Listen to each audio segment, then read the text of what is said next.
Hello বন্ধুরা, welcome to my Saraswati kitchen. আশা করি তোমরা ভালো আছো আর আমিও ভালো আছি। আমার হাতে দেখতে পাচ্ছ পেঁয়াজ কলি। আজ এই পেঁয়াজ কলি দিয়ে এমন একটা রেসিপি করব যেটা প্রত্যেকটা বাঙালির সবার প্রিয় আর খুব ভালোবাসে খেতে। তো আমি কি করি তোমরা দেখতে থাকো।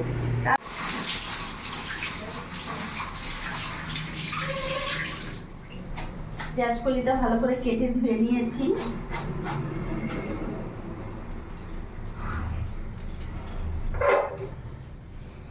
এবার এখানে একটা কড়াই বসিয়ে নেবো, গ্যাস ধরিয়ে নেবো।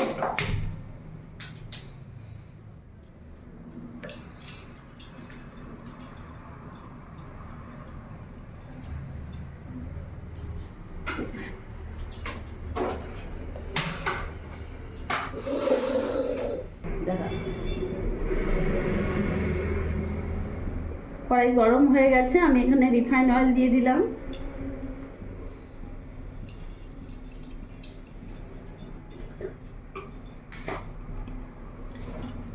সামান্য অল্প পাঁচফোড়ন দিয়ে দিলাম।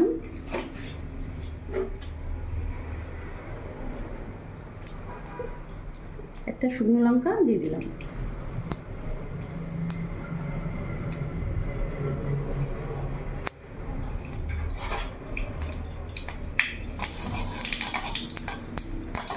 ফোড়নটা ভাজা হয়ে গেছে,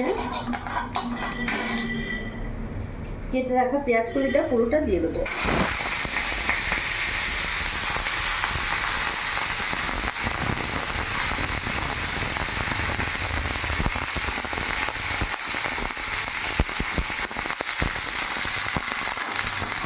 ভালো করে একটু নাড়াচাড়া করে নিলাম। এরই মধ্যে আমি এখানে হাফ চামচের মতো লবণ দিয়ে দিলাম।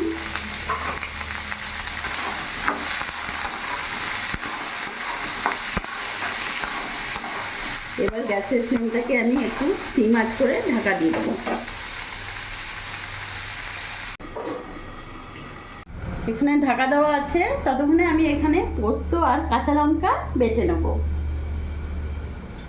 আমি এখানে দুটো কাঁচা লঙ্কা নিয়েছি, তোমরা তোমাদের ঝাল মতো কাঁচা লঙ্কা নেবে।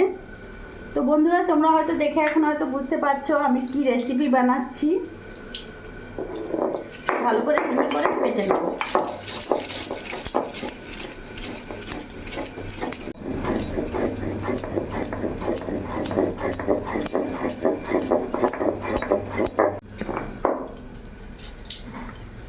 ভালো করে মিহি করে আমি পোস্তটা বেটে নিয়েছি,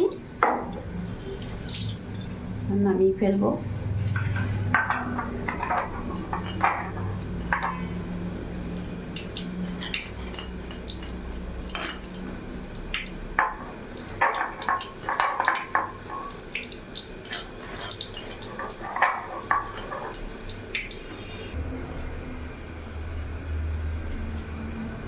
এবার ঢাকাটা খুলে দেখবো।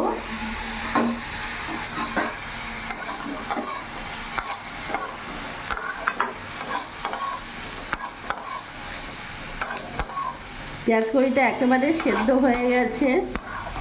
গ্যাসের ফ্লেমটা একটু বাড়িয়ে দেবো।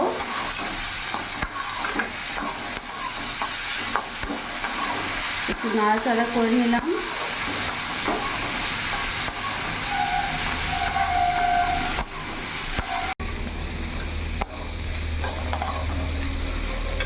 এরই মধ্যে এখন আমি দুটো কাঁচা লঙ্কা চিড়ে দিয়ে দেবো।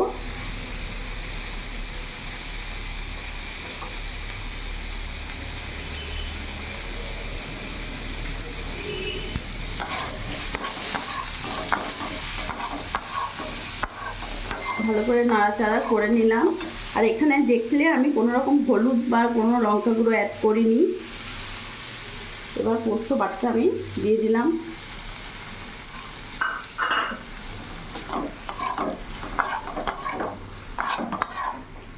গ্যাসের ফ্লেমটা এখন একটু বাড়িয়ে দিলাম।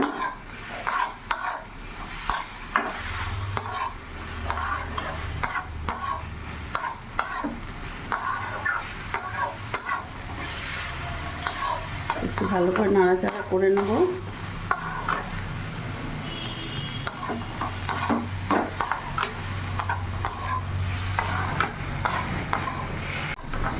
এবার গ্যাসটা অফ করে দেবো। পেঁয়াজ কলি পোস্ত একেবারে রেডি হয়ে গেছে।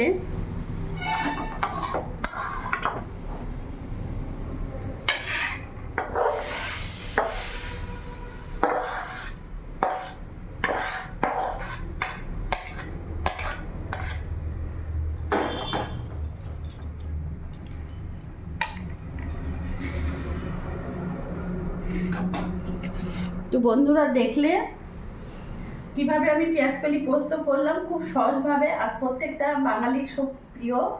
তো কারা কারা পেঁয়াজ কলি পোস্ত ভালোবাসো আমাকে অবশ্যই কমেন্টে জানাবে। আর আমার এই ভিডিওটা ভালো লাগলে প্লিজ লাইক করো, সাবস্ক্রাইব করো, পাশে থেকো, আর তোমরাও ভালো থেকো।